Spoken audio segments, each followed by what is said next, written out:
Monsieur le Président.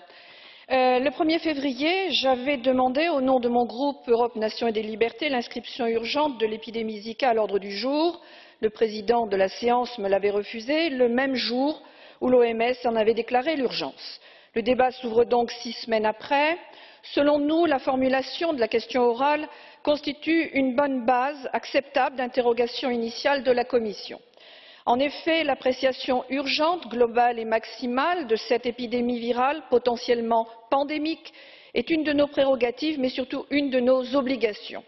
C'est l'appréhension de la gravité maximale que nous devons cerner au titre du principe de la précaution médicale et scientifique que nous devons à nos concitoyens et surtout à nos concitoyennes.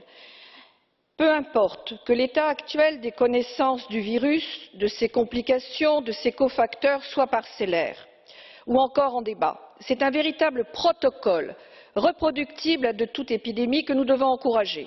Notre aide financière doit être proportionnée, contrôlée et évaluée.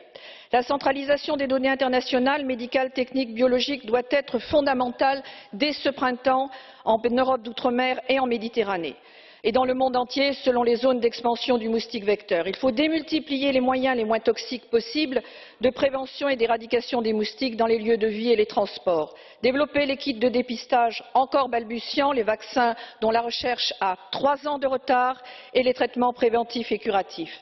Le défi est immense car le risque viral est à l'échelle mondiale et il faut en avoir conscience, un des risques les plus inquiétants qui soient. Je vous remercie.